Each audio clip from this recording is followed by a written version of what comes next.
अब मैं ये 6 कप में लूंगी आटे के।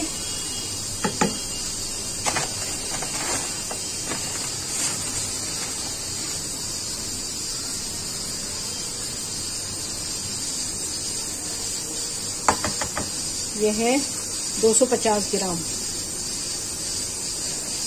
ठीक है।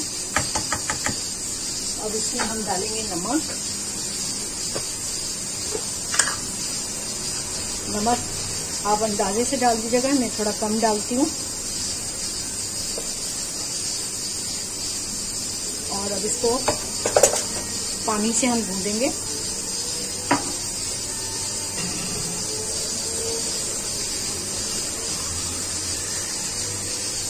अच्छा, जो बच्चियां अभी नई ग्रो हो रही हैं, स्कूल की छुट्टियां हैं, आटा गूंदना सीखती हैं, तो वो थोड़ा करके गूंद सकती हैं।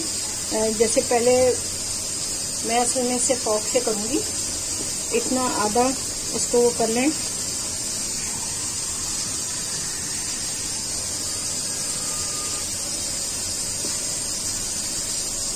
ठीक है ना, आधा इसको करके गीला कर लिया इसको, फिर आधा इधर कर लें।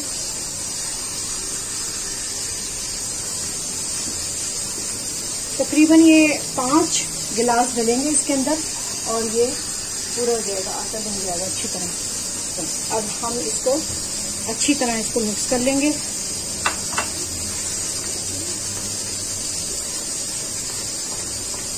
इस तरह गोल गोल घुमा लें जैसे मशीन में गूंथते हैं।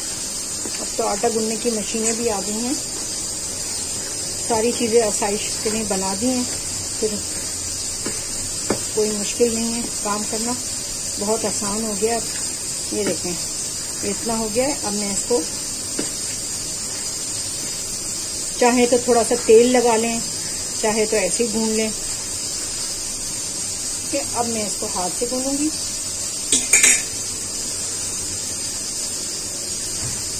अब ये गूंदना आसान हो गया है, कोई इसको अब जरूरत नहीं है कि इसको हाथ में चिपके। थोड़ा सा चिपकता है, लेकिन वो फिर हम तेल डाल देंगे तो फिर उससे सही हो जाएगा।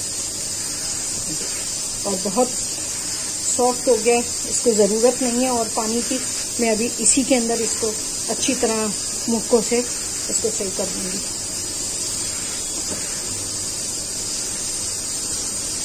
अच्छा, अब हमें पानी की कोई ज़रूरत नहीं है क्योंकि हमारा काफ़ी हद तक ये सही हो गया है। अब मैं थोड़ा सा इसके अंदर तेल डालूंगी। ये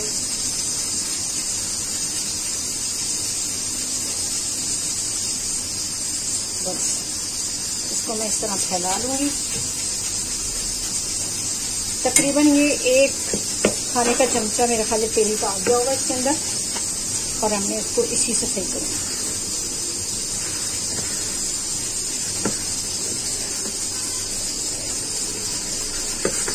कोई चिपचिपाहट नहीं, कुछ नहीं, आराम से ये जो है गुंद गया है। मशीन से भी ज्यादा अच्छा गुंदा आटा।